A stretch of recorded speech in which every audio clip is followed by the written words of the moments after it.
नमस्कार, आपका शहर आपकी खबर देख रहे हैं आप और मैं हूं आप सबके साथ अनूप। खबरों की शुरुआत करेंगे और सबसे पहले बात प्रधानमंत्री के संबोधन की। तो यूएन से पीएम मोदी ने आज दुनिया को ग्लोबल मंत्र दिया है। इस दौरान उन्होंने कोविड सहित कई दुनिया के सामने अपनी भारत की बात रखी। आइए हम आपको बताते हैं पीएम मोदी के संबोधन की 10 बड़ी बातें। We celebrate the 75th anniversary of the founding of the United Nations.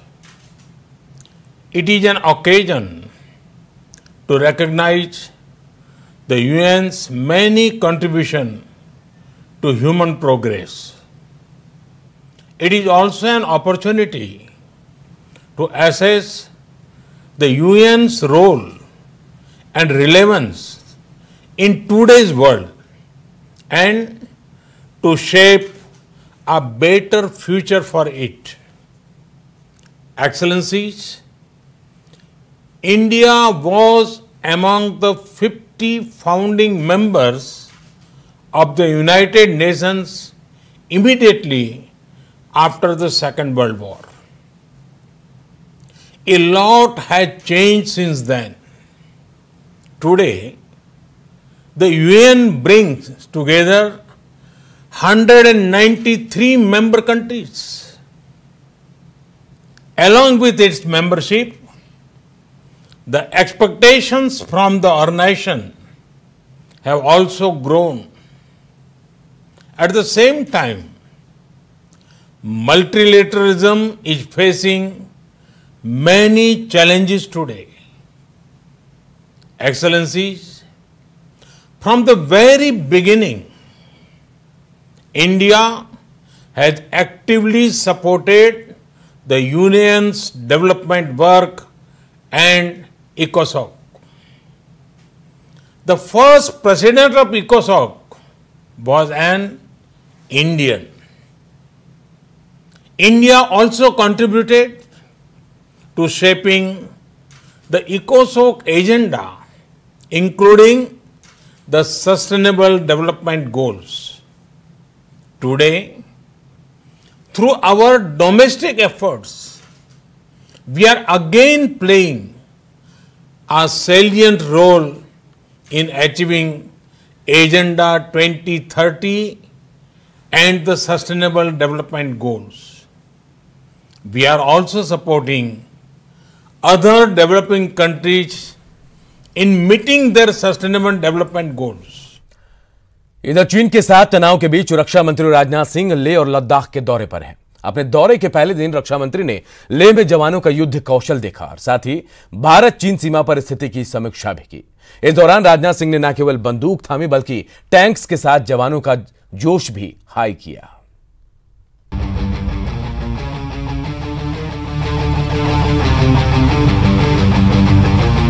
ये 5 तस्वीरें भारत की हैं, मगर संदेश चीन को है। इनमें भारतीय सेना का रण कौशल है तो साथ ही चीन को सावधान रहने की ताकीद भी। इनमें रक्षा मंत्री राजनाथ भी हैं और सेना की रणनीति भी। ये तस्वीरें 11,000 फीट पर भारतीय सेना के दम की हैं। रक्षा मंत्री राजनाथ सिंह 2 दिवसीय दौरे के पहले दिन लेह पहुंचे, जहां उन्होंने स्थापना में सेना के एक खास कार्यक्रम में हिस्सा लिया। इस दौरान पैरा कमांडो ने अपने रण कौशल का प्रदर्शन भी किया। इस रण कौशल में जवानों ने पैरा ड्रॉपिंग और दुश्मन के ठिकाने तबाह करने का प्रदर्शन किया। हेलीकॉप्टर अपाचे और T-90 टैंक्स ने अपनी क्षमता का प्रदर्शन किया। सीडीएस जनरल बिपिन रावत और सेना प्रमुख मनोज मुकुंद नरवणे साथ रहे। सैन्य अधिकारियों के साथ सीमा पर स्थिति की समीक्षा की। गलवान घाटी के खूनी संघर्ष में घायल हुए जवानों का हालचाल जाना। 2 टूक शब्दों में, यदि कोई दुनिया की ताकत हमारे स्वाभिमान पर चोट पहुंचाने की कोशिश करेगी तो उसे किसी भी सूरत में हम बर्दाश्त नहीं करेंगे। उसका हम मुंहतोड़ जवाब देने के लिए भी तैयार रहेंगे। आप सबके ऊपर नाज है और आप सबके बीच आकर सचमुच मैं स्वयं को बहुत ही गौरवान्वित महसूस कर रहा हूं। इससे पहले 2 जुलाई को राजनाथ सिंह लेह के दौरे पर आने वाले थे, लेकिन उनकी जगह खुद पीएम मोदी अचानक 3 जुलाई को लेह पहुंच गए थे। पीएम ने यहां सैनिकों से मुलाकात करने के साथ सीमा पर भारत की तैयारी का जायजा भी लिया था। अब राजनाथ सिंह का दौरा इसका अगला चरण है। राजनाथ यहां सेना की मौजूदा स्थिति की समीक्षा करने के बाद श्रीनगर दौरे पर रहेंगे। Bureau report, news 18 network. इधर जम्मू कश्मीर में सेना का ऑल आउट ऑपरेशन जारी है। आज सुबह भी कुलगाम में सुरक्षा बलों ने 3 आतंकियों को मार गिराया है।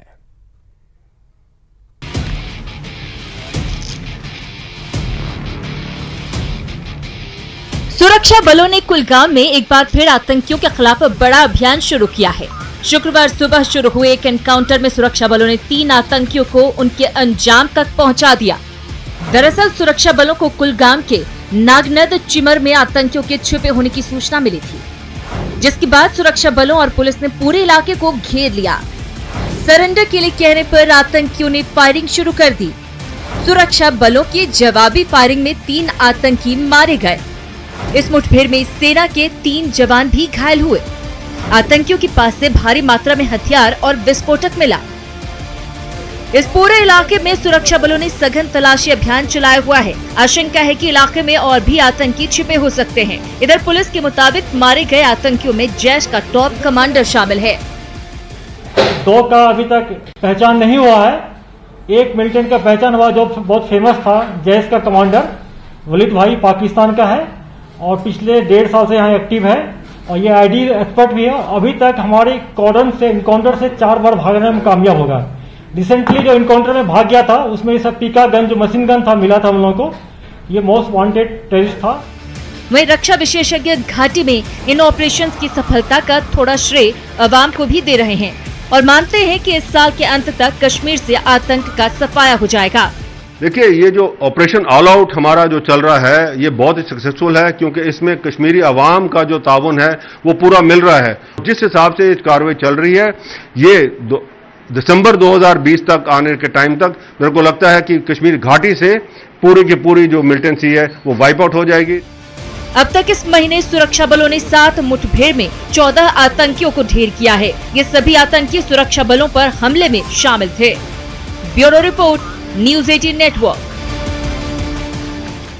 और एक बड़ी खबर इस वक्त दिल्ली से आ रही है, जहां झारखंड के बीजेपी के नेता बाबूलाल मरांडी ने अमित शाह से, केंद्रीय गृह मंत्री से मुलाकात की है। झारखंड में बढ़ रहे नक्सली घटनाओं की अमित शाह को बाबूलाल मरांडी ने जानकारी दी और राज्य में सियासी हालात से भी अवगत कराया है। तो देखिए, बाबूलाल मरांडी ने अमित शाह से मुलाकात की है दिल्ली में और झारखंड में जो नक्सली घटनाएं हो रही हैं, जो बढ़ रही हैं, उनसे अवगत कराया गृह मंत्री को और साथ ही राज्य में सियासी हालात जो इस वक्त हैं उनसे भी अवगत कराया है। और अब बात कोरोना के कहर की। बिहार में आज एक साथ 901 कोरोना पॉजिटिव मरीज मिले हैं। ऐसे में सूबे में कुल कोरोना मरीजों की संख्या 23,300 तक पहुंच गई है। साथ सबसे ज्यादा सिवान में 122 कोरोना पॉजिटिव मरीज मिले, जबकि नालंदा में 105, पटना में 99, पश्चिम चंपारण में 98, भागलपुर में 63, मुंगेर में 58, नवादा में 47 और रोहतास में 12 कोरोना पॉजिटिव मरीज मिले। बिहार में कोरोना की रफ्तार थमने का नाम नहीं ले रही है। बीते 5 दिनों में 6154 नए मामले सामने आए हैं। 13 जुलाई को 1016 मामले, 14 जुलाई को 1432 मामले, 15 जुलाई को 1320, 16 जुलाई को 1385 और आज 901 मामले सामने आए हैं। और देखिए, बिहार में कोरोना का जायजा लेने के लिए केंद्रीय टीम बिहार आने वाली है। केंद्रीय स्वास्थ्य सचिव लव अग्रवाल के नेतृत्व में 3 सदस्यीय टीम बिहार आएगी। इस टीम में national centre for disease control के डायरेक्टर डॉक्टर एस के सिंह, एम्स के सीनियर डॉक्टर नीरज निश्चल भी शामिल हैं। केंद्रीय टीम बिहार के स्वास्थ्य विभाग के साथ मिलकर बिहार में कोरोना की स्थिति की समीक्षा करेगी। केंद्रीय टीम बिहार के स्वास्थ्य विभाग के अधिकारियों को गाइड करेगी कि राज्य में कैसे कोरोना को कंट्रोल किया जाए। इधर कोरोना पर बिहार में सियासत भी खूब हो रही है, खासकर तेज प्रताप के ट्वीट और नेता प्रतिपक्ष तेजस्वी यादव के उस बयान के बाद जिसमें तेजस्वी ने बीजेपी से पूछा था, अब बताएं जमाती कौन है। जमाती वाले बयान से नाराज एनडीए नेता अब तेजस्वी से सवाल पूछ रहे हैं कि तेजू ब्रदर्स, आप कब कोरोना का टेस्ट कराएंगे, कब तक यूं ही संक्रमण फैलाएंगे। तेजस्वी कब कराएंगे कोरोना टेस्ट। क्या तेज ब्रदर्स फैला रहे हैं संक्रमण? ये सवाल हमारे नहीं, एनडीए नेताओं के हैं। जेडीयू नेता अजय आलोक और बीजेपी प्रवक्ता निखिल आनंद ने तेज प्रताप और तेजस्वी यादव से सवाल किया है कि वो कोरोना का टेस्ट कब कराएंगे। मैं कोरोना पीड़ित हूँ, ठीक हो रहा हूँ। आपने मेरा तो मजाक उड़ा लिया तेजू बाबा, तबलीगी जमात और न जाने क्या क्या कह के मेरे बारे में, आपके पूरे परिवार ने। लेकिन चलिए, एक डॉक्टर होने के नाते एक सलाह आपको दे रहा हूँ। बहुत लोगों से आप मिल रहे हैं जो कोरोना पॉजिटिव हो गए हैं, चाहे वो मीडिया कर्मी हो, चाहे राजनेता हो, जनता हो, होम क्वारंटाइन में है या इलाज करवा रहे हैं। जरा कृपया करके अपने पूरे परिवार का कोरोना जांच करवाइए, क्योंकि आपकी एक चूक से लाखों लोगों की जिंदगी अब प्रभावित हो सकती है। तेजस्वी गोपालगंज जाते हैं, वे लगातार लोगों से मिल रहे हैं, भीड़ जुटा रहे हैं, हंगामा खड़ा कर रहे हैं, लेकिन अभी तक तेजस्वी यादव ने अपना कोरोना टेस्ट नहीं कराया है। तेजस्वी सिर्फ राजद नेताओं कार्यकर्ताओं का ही नहीं, बल्कि आम जनता का भी लाइफ रिस्क में डाल रहे हैं।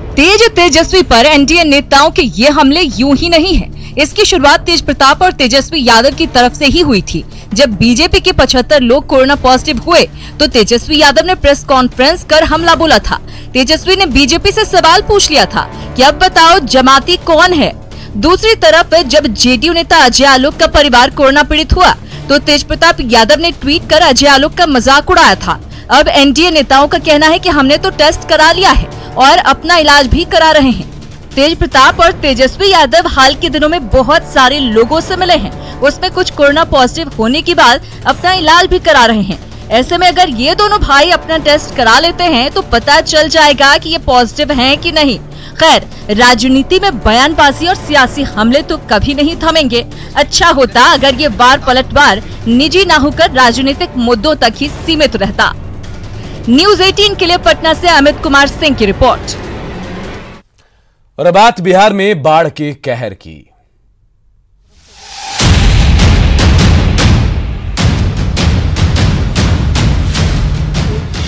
आंखें हैं नम,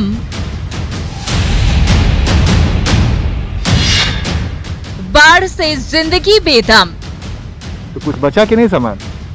कहाँ बचा है, ये सब डूब गया।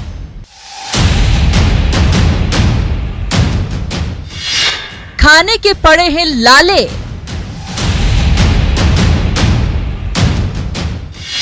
पशुओं को कौन संभाले।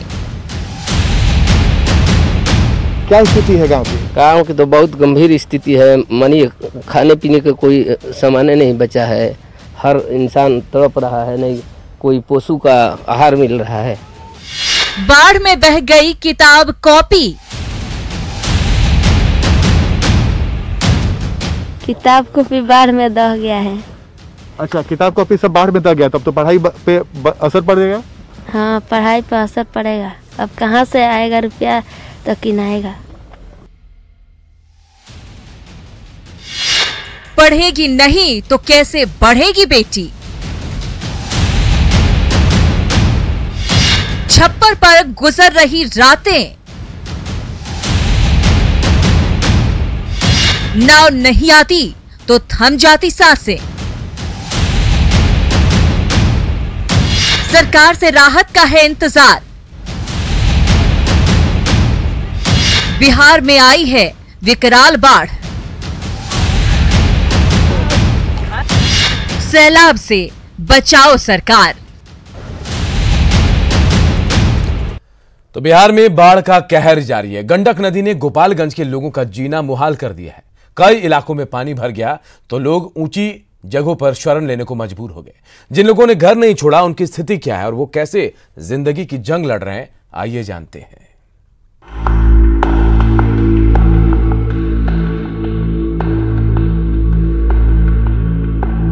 हर तरफ पानी ही पानी, पानी के बीच फूस की एक झोपड़ी और झोपड़ी के ऊपर खड़े होकर मदद मांगते इस लड़के को देखिए।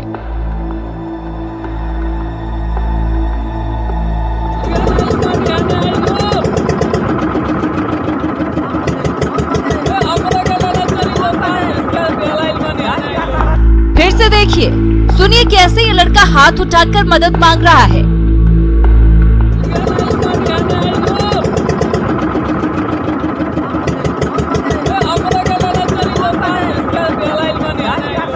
तस्वीरें गोपालगंज के सदर प्रखंड के तटबंध के अंदर बसे मकसूदपुर खाप गांव की है और ये लड़का 5 दिनों से ऐसे ही पानी में फंसा हुआ है।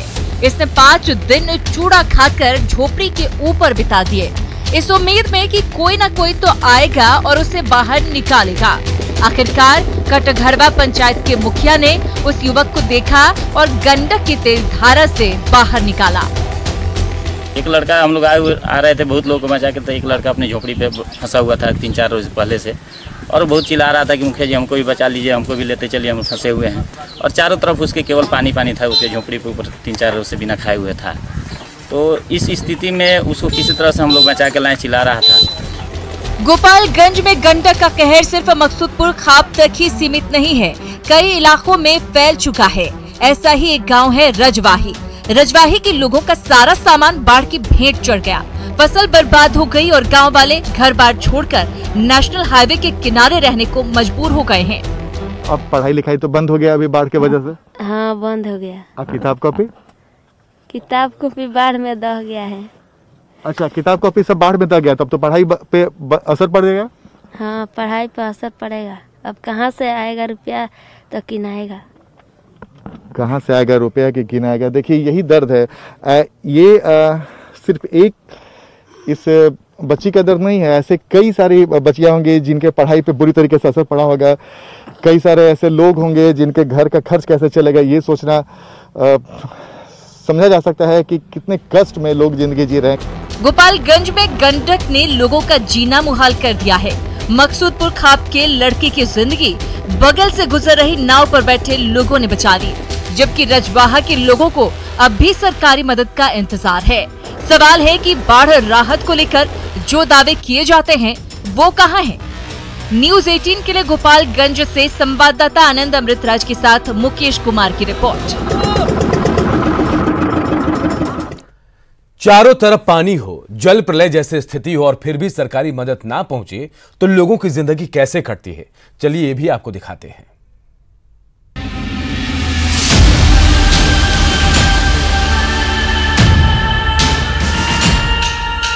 हर साल टूटते हैं सपने, डूब जाता है आशियाना और लोग कर जाते हैं पलायन। शायद दरभंगा और समस्तीपुर के लोगों की नियति कहिए या फिर प्रकृति का कहर। इस बार भी बाढ़ की विभीषिका कुछ ऐसी ही है।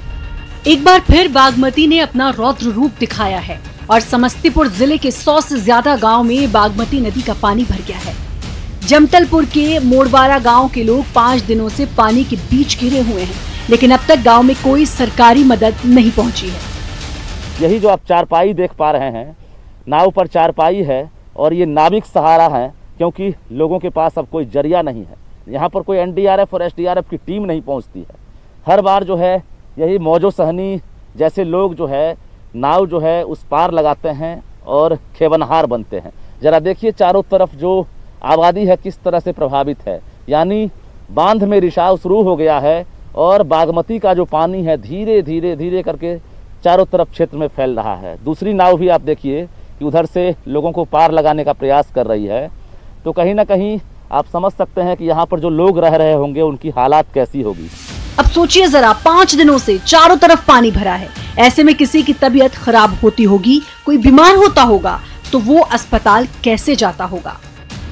चारपाई किस लिए है? ये चारपाई मरीज का लिए है। माने आदमी बीमार पड़ता है तो उसको माने खाट पर लेकर के माने नाव से माने जाते हैं। देखिए मौजो सहनी है और बता रहे हैं कि 50 साल से यही मंजर देखते आए हैं और 3 महीने जो है ये खेवनहार का काम करते हैं। सरकार के तरफ से इन्हें कुछ पैसे भी मिलते हैं। ये देखिए चारपाई है, हम जो तस्वीर आपको दिखा रहे हैं, यहाँ पर एम्बुलेंस नहीं पहुँच पाएगी, यहाँ पर कोई गाड़ी नहीं पहुँच पाएगी। नतीजा ये चारपाई ही यहाँ पर मरीजों के लिए साधन है अस्पताल पहुँचाने के लिए। सीतामढ़ी के रीगा प्रखंड की तस्वीर समस्तीपुर से कुछ अलग नहीं है। मनुष्यमारा नदी खतरे के निशान से ऊपर बह रही है, जिसकी वजह से बखरी और नरहा धाप टोला के लोगों की जिंदगी जुगाड़ की नाव पर टिक गई है। नदी पर पुल नहीं होने के कारण स्थानीय लोग जान जोखिम में डालकर ट्यूब और बड़े बर्तनों के सहारे नदी पार करने के लिए मजबूर हैं। जिस टाइम में हम लोग वोट मांगने आए थे रमा देवी, तो कहे कहती कि हम पुल बनवाएंगे, यहाँ पर, तो हम लोग सारे मिलकर के उनको वोट दिए। और आज मेरे पास डेंगू भी नहीं हुई है, 500 से ऊपर का बस्ती है। रात को अगर तबीयत खराब हो जाएगा, इमरजेंसी होगा, हम लोग कैसे लाएंगे। बागमती ने समस्तीपुर के लोगों की और मनुष्यमारा नदी ने सीतामढ़ी के लोगों की जिंदगी जहन्नुम बना दी है। लेकिन सवाल ये है कि चुनाव के समय वोट मांगने आते नेता और राहत बचाव का दावा करने वाला प्रशासन कहां है? क्या प्रशासन की कोई मदद समस्तीपुर के मोड़वारा गांव तक पहुंचेगी या फिर मौजो सैनी ही इन लोगों का सहारा बनेगी? न्यूज़ 18 के लिए समस्तीपुर से रजनीश कुमार और सीतामढ़ी से राकेश रंजन की रिपोर्ट। और इस बुलेटिन में फिलहाल इतना ही, लेकिन खबरें लगातार जारी है। देखते रहिए न्यूज़ 18 बिहार झारखंड।